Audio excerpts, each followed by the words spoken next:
Bom dia, galera. Sejam bem-vindos a mais uma aula de Biologia, frente C, do Colégio Einstein. Hoje daremos continuidade na discussão das questões do conteúdo de evolução, abordando as questões complementares, na página 518 do livro 4. Então, vamos lá. Primeira questão. Primeira questão, ela diz o seguinte, deixa eu ampliar aqui um pouquinho para que todos possam enxergar. Diz o seguinte, o texto a seguir descreve um experimento com a mariposa Biston betularia, realizado na Inglaterra em 1950 por um pesquisador chamado Cantwell. Em um bosque poluído por fuligem, foram soltas 630 mariposas, das quais 137 eram claras e 493 eram escuras. Todas elas haviam sido marcadas por uma pequena mancha de tinta. Após algumas horas, o pesquisador procedeu a uma recaptura com a ajuda de uma lâmpada ultravioleta, que atraía as mariposas para uma armadilha. Ele conseguiu recapturar 131 escuras e apenas 18 claras.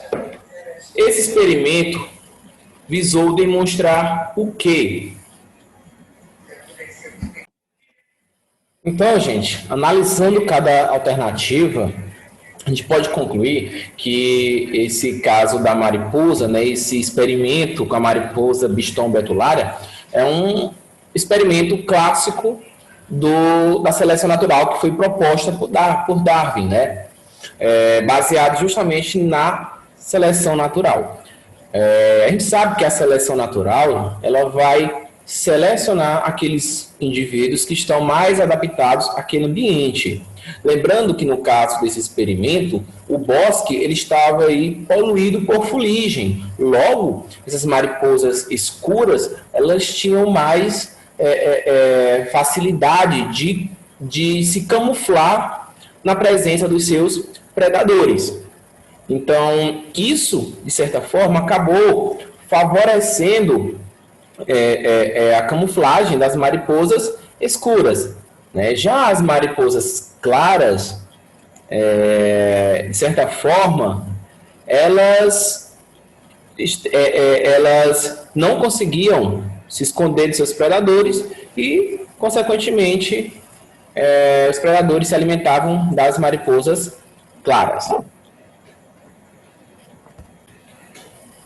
Então, gente, de certa forma, o experimento citado na questão, onde o cara ele pegou uma luz ultravioleta, né, que acabou atraindo as mariposas para uma armadilha. Só que, lembrando que essas mariposas tinham sido marcadas com uma mancha de tinta, né? Logo, a luz ultravioleta atraía as mariposas, né, para um ambiente realmente com uma luminosidade um pouco maior. As claras conseguiam se camuflar no ambiente onde tinha uma grande quantidade de luz. As escuras não. As escuras não conseguiam se camuflar em um ambiente onde tinha muita luz. Tá? Então, o que acontece nesse caso é um processo de seleção natural. Eu vou ter um ambiente que ele vai estar ou ajudando uma certa população ou prejudicando uma certa população. Tá? Eu vou ter aí uma população em que essa população vai conseguir sobreviver àquele ambiente. Então, resposta, letra B. Segunda questão. Os seres vivos são fruto do processo evolutivo que ocorre desde o aparecimento da vida na Terra. Cada espécie tem suas peculiaridades, suas adaptações ao meio, que lhes conferem maiores chances de sobrevivência e de deixar descendentes. Isso é questão, gente, de seleção natural, correto? onde a gente vai ter uma adaptação ao meio em que a gente vive, e que a gente, se adaptando ao meio, teremos mais chance de sobreviver a este meio e, consequentemente, de se reproduzir e deixar descendentes. Os cientistas, atualmente, recompõem a evolução a partir das evidências evolutivas. Galera, a gente viu aí várias evidências evolutivas, dentre elas a gente viu aí os fósseis, né? Vimos a questão das semelhanças embrionárias, que são justamente fundamentos que podem confirmar, que podem comprovar as teorias da evolução. Então, com relação às palavras em destaque no texto, é correto afirmar que, letra A asa do morcego e a nadadeira anterior da baleia são estruturas análogas. Gente, a gente já falou muito sobre estrutura análoga. Tá? A estrutura análoga é quando, justamente, alguns indivíduos eles vão possuir alguns órgãos que apresentam funções semelhantes, porém tem uma origem embrionária diferente. Tá? Quem é exemplo de órgão análogo? Uma asa de um morcego e a asa de uma ave, por exemplo. A gente sabe que a asa do morcego e a nadadeira, eles não têm a mesma função. Tá? Eles são órgãos homólogos. Beleza? Letra B. O apêndice vermiforme é um órgão vestigial em humanos. Corretíssimo, gente. Né? Os próprios seres humanos, eles possuem algumas características que podem confirmar a hipótese evolutiva, né, gente? No caso, isso aí é o apêndice vermiforme, né? Hoje, né, sabe-se que esse apêndice vermiforme é um resto, né? Ele pode ser considerado um resto aí de uma estrutura maior que foi encontrada nos nossos ancestrais que se alimentavam na época de vegetais. Tá? E como hoje a gente não tem apenas uma alimentação baseada em vegetais, esse órgão acabou atrofiando. Ok? Então ele está corretíssimo. Fora isso, gente, fora o apêndice vermiforme, a gente tem vários órgãos vestigiais, né? Dentre eles o dente do siso, que mais? Os pelos do nosso corpo, o próprio cóccix, né, gente? Que no caso da gente seria aí um vestígio de uma cauda. Letra C. Os fósseis são restos de seres vivos ou seus vestígios de épocas recentes. Gente, claro que não é recente, né? Os fósseis aí são restos, né, de organismos que viveram no passado. Letra D. A asa dos insetos e a asa das aves são estruturas homólogas? Não, são estruturas análogas. Lembrando que estrutura análoga são órgãos que possuem a mesma função, né? No caso da asa dos insetos e a asa das aves, possuem a função de voar, porém têm origens embrionárias diferentes. Tá? E homóloga é o contrário. Letra E. A embriologia comparada determina o grau de parentesco de organismos que possuem ancestrais diferentes. Não, gente. De organismos que possuem os mesmos ancestrais. Tá bom? Então, segundo aí a resposta, letra B de bola. Vamos aqui dar sequência às questões. Terceira questão. Fósseis são restos... Deixa eu ampliar para facilitar aqui a visualização da questão. Fósseis são restos ou vestígios de animais ou plantas que viveram em tempos passados e que, por condições ambientais adequadas, ficaram preservados. Em relação ao processo de fossilização, considere as etapas a seguir.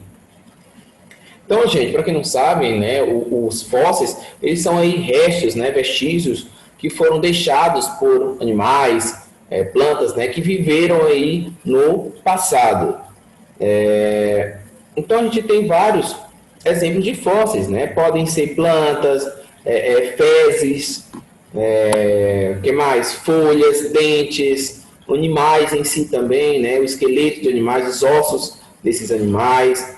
pegadas também. Aí ele pergunta, assinale a alternativa que apresenta a sequência correta das etapas de fossilização em uma lagoa. Então, gente, é que a gente está pedindo aí a ordem, né, de como ocorre o processo de fossilização. Tá? Lembrando, gente, primeiro, o ambiente tem que favorecer condições adequadas para que ocorra esse processo de fossilização. Tá? Primeiramente, o animal, ele realmente, os restos, né, desses animais ou de plantas, eles vão ser cobertos por sedimentos, né, pode ser aí, no caso, areia, argila, seja o que for, e em ambientes alagados. Tá? Os sedimentos, eles vão começar a ser depositados ao longo do tempo, tá? Formando uma rocha sedimentar. Tá? E no interior dela, esses restos do organismo eles vão ser preservados até formar o que a gente chama de fóssil. Tá bom? Então, primeiro, o animal morto à margem de uma lagoa afunda rapidamente e fica totalmente coberto pela água. Né? Como eu falei para vocês, o resto do animal ele vai ser coberto por sedimento e vai ocorrer um ambiente alagado. Ótimo. O próximo passo, o corpo do animal morto vai ser atacado por micro-organismos, né, decompositores e detritívoros. Né? Logo em seguida, as partes moles do corpo são decompostas e vai sobrar o que, gente? A parte dura, o osso do animal, né? Onde vai ocorrer o processo de petrificação, né, gente? Ou o que a gente chama de permineralização ou apenas mineralização das partes duras do animal. Tá? Isso acontece quando justamente essas partes orgânicas do animal vão ser decompostas, tá? E as partes duras do animal vão justamente se mineralizar, tá bom? E o que acaba sendo preservado do organismo na rocha. Resposta na ordem na sequência correta, letra E. Quarta questão. Vamos lá para a quarta questão. Opa, aqui tem na quarta questão já.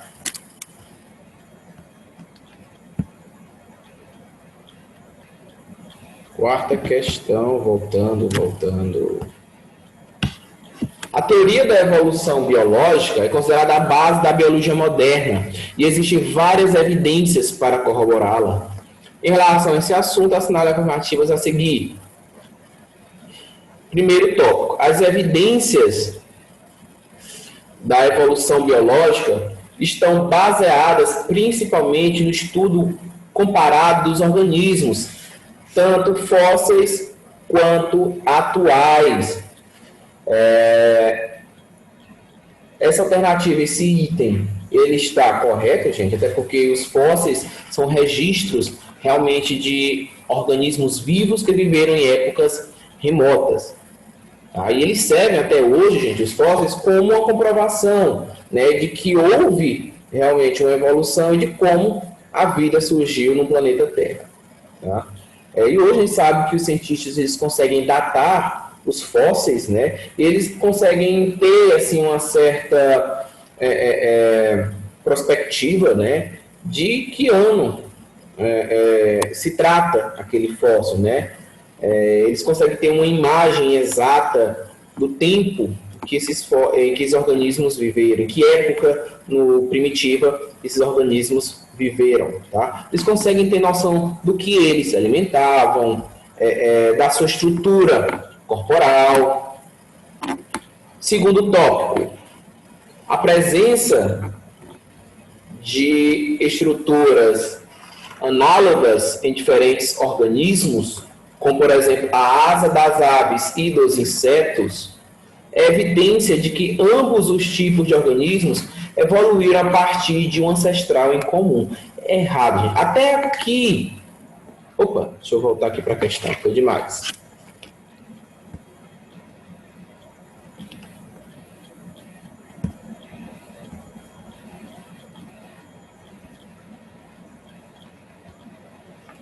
Ixi, galera, agora se foi a questão. Pera. Deixa eu voltar. Até aqui, galera, tá correto, tá? Deixa eu ampliar aqui a alternativa. Ótimo. Até aqui tá correta a questão, tá?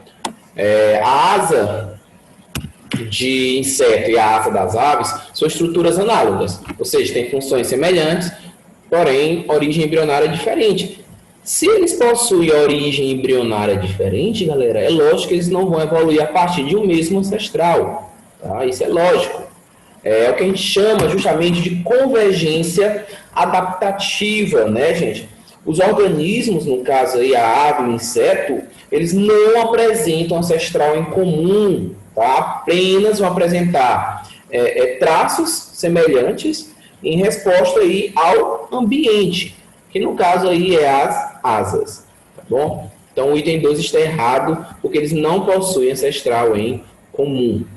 3. A presença de órgãos vestigiais em alguns organismos, como por exemplo o apêndice secal, que a gente já comentou aí na questão anterior, que a gente acredita realmente que esse apêndice secal ele seja uma estrutura que já foi encontrada nos nossos ancestrais que se alimentavam de vegetais, considerado que em outros organismos esses mesmos órgãos são funcionais. Então, é um caso de uma evidência evolutiva. Corretíssimo, tá, gente? Corretíssimo essa questão aqui, onde a gente já comentou do apêndice vermiforme.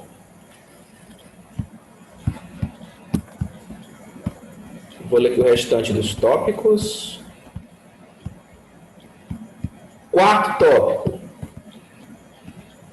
Há grande semelhança no padrão de desenvolvimento embrionário inicial em diversos vertebrados.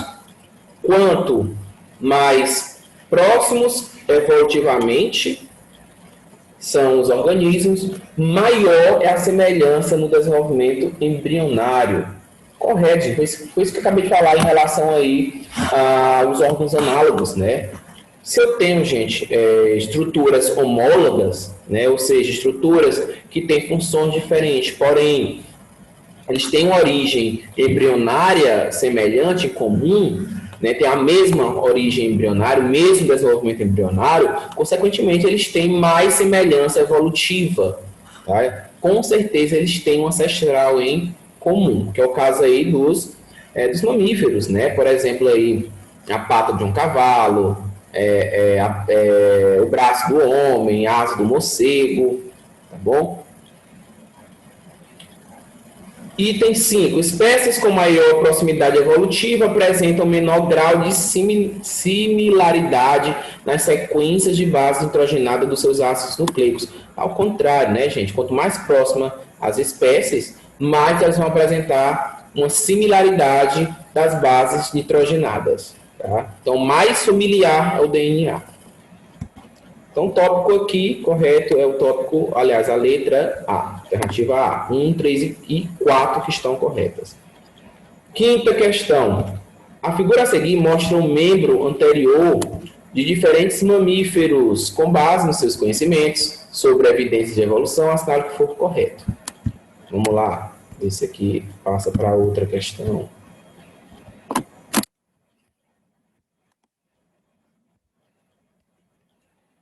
Aí, galera, vocês podem ver a imagem, né? Aqui seria aqui a pata de um gato, a pata do cavalo, o braço do ser humano, a asa do morcego e a nadadeira da baleia. Galera, vocês podem ver que essa imagem ela é típica de homologia, né? De órgãos homólogos, onde eu vou ter aí a mesma origem embrionária, porém funções diferentes. Tá? O item 1. A figura mostra casos de convergência evolutiva ou adaptativa. Errado, né, gente? Como eu falei para vocês, a homologia vai estar sempre ligado à divergência evolutiva, beleza? Ou irradiação adaptativa, que é a mesma coisa. Então, aqui já está errado o item 1. Item 2. As estruturas mostradas são consideradas homólogas, correto, pois apresentam a mesma origem embrionária, semelhanças anatômicas e ancestralidade comum, corretíssimo. Foi isso que eu comentei com vocês, gente. Quando os órgãos eles têm o mesmo desenvolvimento embrionário, ou seja, quando são órgãos homólogos, eu vou ter sempre um ancestral em comum e, consequentemente, eu vou ter as mesmas semelhanças anatômicas. Item 2, correto. Item 4. Ao comparar a asa do morcego mostrada na figura a uma asa de inseto, ambas adaptadas ao voo, verifica-se a origem embrionária e estrutura anatômica diferente, portanto, são estruturas análogas. Corretíssimo, gente. Uma estrutura homóloga é diferente de estrutura análoga, tá bom? A estrutura análoga é quando eu vou ter aí origem embrionária diferentes, porém a mesma função, que é o caso da asa do morcego e a asa de um inseto. Oitava, as evidências evolutivas mostram que as asas dos morcegos e as nadadeiras, né, das baleias possuem origem embrionária e estrutura anatômica diferentes, sendo considerados órgãos análogos? Não, são órgãos homólogos. 16. Entre as diferentes espécies, mudanças no número, no comprimento dos dedos ou em outras características funcionam como adaptações a diversas funções. É o que a gente chama, gente, de irradiação adaptativa, né, ou divergência evolutiva, né, onde a gente tem aí, gente, funções, né, as funções de alguns órgãos homólogos, eles podem ser explicados justamente por uma questão de evolução, né? Ou seja, cada espécie acabou aí incorporando para si características em decorrência daquela adaptação ao ambiente, né? Devido ao seu modo de vida, ao seu modo de se alimentar, e acabou originando aí órgãos homólogos por meio de uma irradiação adaptativa. É o que aconteceu justamente com os tentilhões que foram descritos por Darwin, com a questão lá do bico. Né? O bico ele vai mudando a característica devido ao modo de alimentação dessas aves. Tá? Quem comia frutos tinha um bico mais pontiagudo, um bico maior. Quem comia folhas tinha um bico mais arredondado, né, gente? Então, isso foi modificado devido aí à questão de adaptação ao ambiente. Então, o item 16 está correto. Soma 2 mais 4, 6 mais 16, 22 a soma. Beleza? Vamos para a próxima questão, a sexta questão. Ao longo do tempo, os seres vivos foram sofrendo modificações. Presume-se que aqueles animais que se adequaram melhor ao convívio humano ganharam o que os biólogos chamam de vantagem adaptativa. Tinham mais chance de sobreviver e gerar descendentes que os demais. Essa ideia, gente, proposta acima, ela está adequada ao pensamento de quem? De Darwin, até porque quando ele fala em vantagem adaptativa, ele está falando em seleção natural. Letra B, justifique sua resposta, citando as ideias principais do cientista em questão. Gente, a gente viu aí que Darwin, ele acabava propondo que as mudanças, né, ou seja, a questão das mudanças, essas mutações, essa variabilidade genética, ela ocorria ao acaso, né, por conta até mesmo das mutações. Então, a variabilidade genética, ela ocorria por conta das mutações. Então, a mutação, a variabilidade genética são bases para o conceito de seleção natural.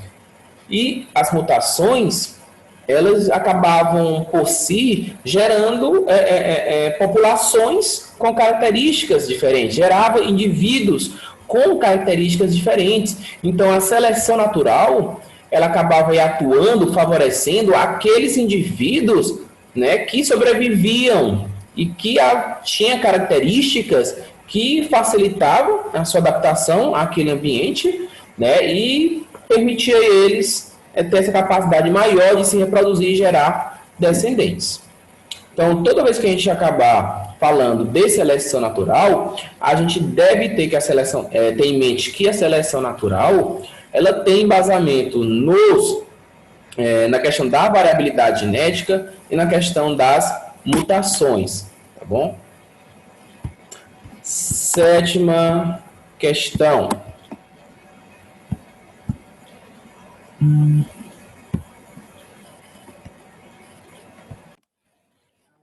Dando continuidade na sétima questão, certos insetos apresentam um aspecto que os assemelha bastante na cor e às vezes até na forma, com ramos e mesmo folhas de algumas plantas. Esse fato é de extrema utilidade para o inseto, já que o protege contra o ataque de seus predadores. É a questão da camuflagem, né, gente? Faça a interpretação do processo evolutivo que os levou a tal situação adaptativa.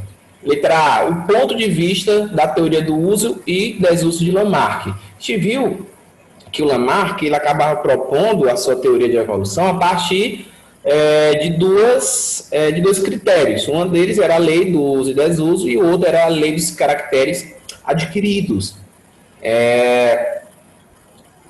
Se fosse citar esse caso mencionado na questão com base na lei do uso e desuso de Lamarck, ele afirmaria que os insetos eles acabavam aí tendo, né, adquirindo ao longo do tempo características que permitissem a sua sobrevivência naquele ambiente, né, para poder escapar dos predadores e acabavam se assemelhando a algumas plantas, justamente na tentativa de escapar dos seus predadores. E que essas características foram repassadas ao longo das gerações para os seus descendentes. Isso explicando de acordo com a teoria de Lamarck na lei do uso e desuso.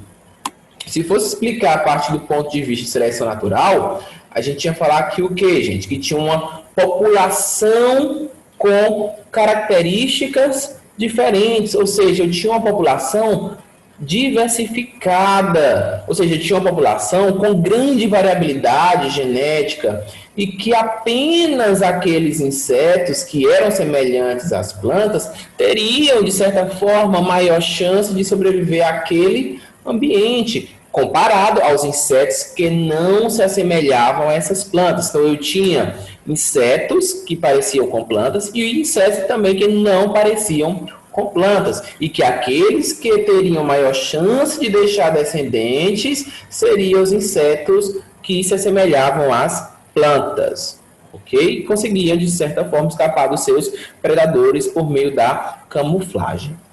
Beleza?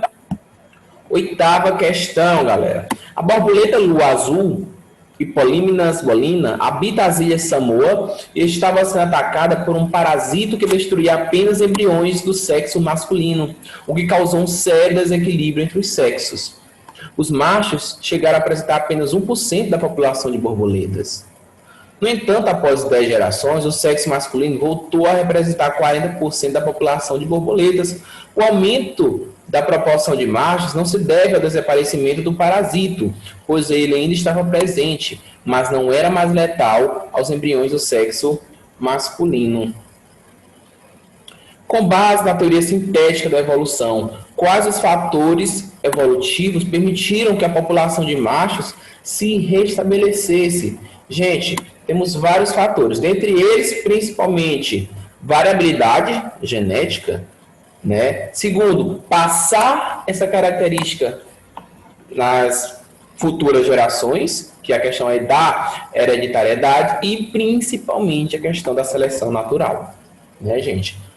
Como eu falei, com o tempo, foi aumentando a população de borboletas machos, por conta que essa população ela já estava conseguindo se adaptar ao ambiente, ou seja, estava conseguindo se adaptar na presença do parasita. Consequentemente, eles já estavam se tornando resistentes ao parasita. Então, na população já havia machos que eram resistentes a esse parasita. E, claro, gente, eles foram selecionados pelo ambiente e tiveram uma maior chance de reprodução, né? Tiveram maiores chances de sobreviver a esse parasita e ter a capacidade de se reproduzir e transmitir essa característica aos seus descendentes, ok?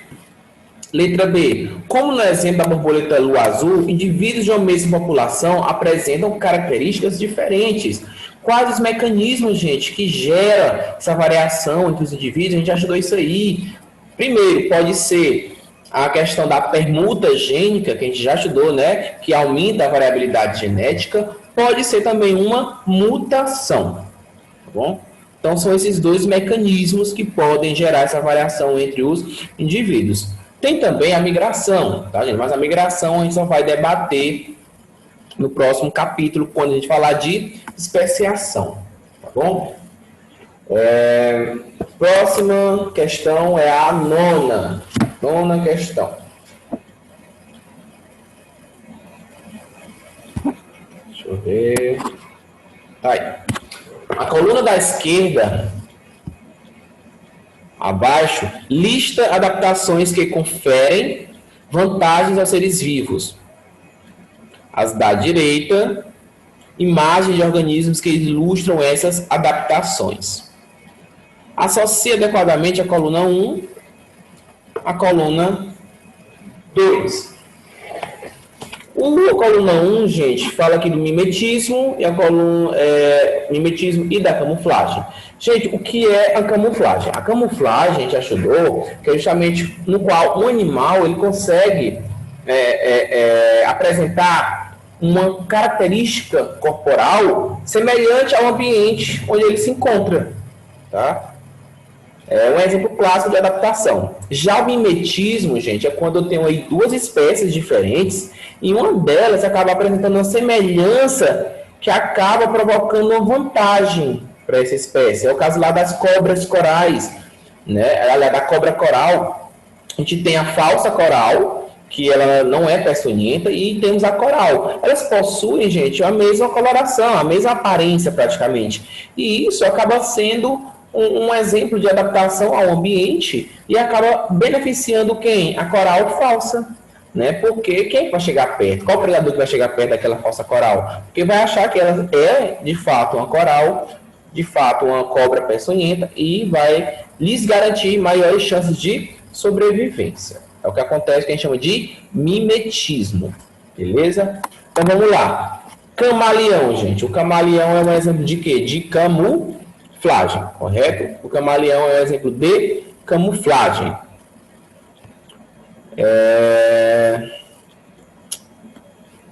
Deixa eu ver. A falsa coral, gente. A falsa coral é um exemplo de quê? De mimetismo. O bicho de pau, gente. O bicho de pau, gente, é um exemplo de camuflagem, né? No caso do bicho de pau, ele tem esse formato, né, de madeira que acaba se assemelhando a um graveto. Então, acaba se assemelhando à planta e conseguindo escapar dos predadores. A falsa coral, a gente já comentou, que é um exemplo de mimetismo. A orquídea abelha.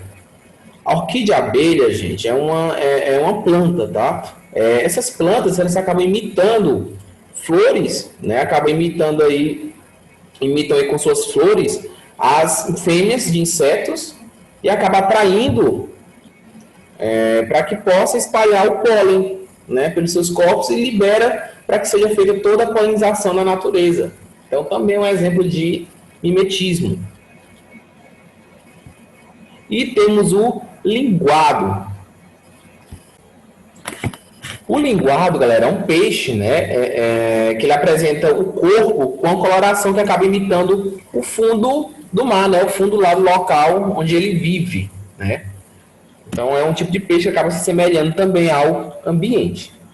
Por isso que na imagem vocês não conseguem perceber aqui o formato do peixe, tá bom? Porque ele está camuflado ao ambiente. Resposta, letra D de dado.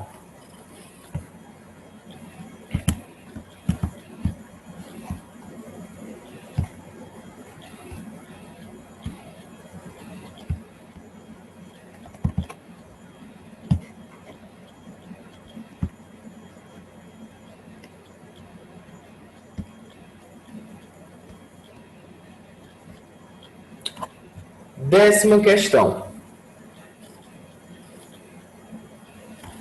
Considere os exemplos de características anatômicas e fisiológicas de 3 seres vivos.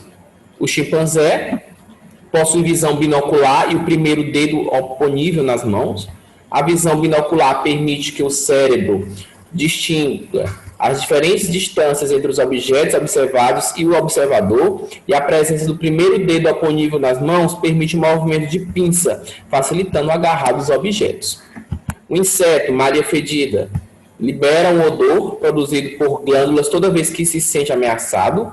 Além dessa defesa, ele pode apresentar algumas colorações, como o verde ou marrom, o que o auxilia na proteção contra predadores. A planta urtiga, que apresenta tricomas urticantes na superfície de suas folhas. Eles secretam substâncias ácidas, causando vermelhidão, coceira e ardência na pele de uma pessoa que as toca. Temos aí, gente, 3 seres vivos que apresentaram justamente o que, galera? Estão apresentando características adaptativas, ou seja, características que eles vão ter maiores chances de sobrevivência, maiores chances de fugirem dos seus predadores. E essas características adaptativas foram selecionadas pelo ambiente. O ambiente é quem selecionou essas características, tá? Para que eles pudessem escapar dos seus predadores, para que eles pudessem se alimentar, né? Para que eles pudessem ter maiores chances de sobrevivência. Então, isso é características de adaptação, de seleção natural, tá bom? Respostas aí, a resposta letra B de bola. Essas características, foi alguma mutação? Claro que não, gente, não foi nada de mutação. São órgãos homólogos? A gente não pode comparar plantas, gente, como órgão homólogo ou órgão análogo, pelo amor de Deus. Muito menos órgãos vestigiais, tá? Órgãos vestigiais é o caso, por exemplo, lá do apêndice secal. Galera, fechamos aí o capítulo de evolução. Próximo capítulo de evolução, claro, na parte de teorias, tá, gente? De teorias e evidências. O próximo capítulo, para quem quiser ir dando uma adiantada nos estudos, será os fatores evolutivos e a genética de populações. A gente vai falar um pouquinho mais, de forma mais branda, sobre mutação, né? Vamos falar novamente de recombinação genética, vamos falar de migração, que a migração também é um fator evolutivo, que a gente viu aí na questão durante a correção, mas eu vou falar um pouco mais, de forma mais abrangente. Falar sobre seleção natural, sobre os tipos de seleção natural, vamos falar da deriva gênica, tá? Deriva gênica, o princípio do fundador também cai em vestibular. Vamos falar também sobre a questão do equilíbrio de Hardenberg, também é muito cobrado em vestibular, tá, gente? Esses são os tópicos do próximo conteúdo e os tópicos que iremos abordar nas aulas seguintes. Galera, bom final de semana, bons estudos e até a próxima.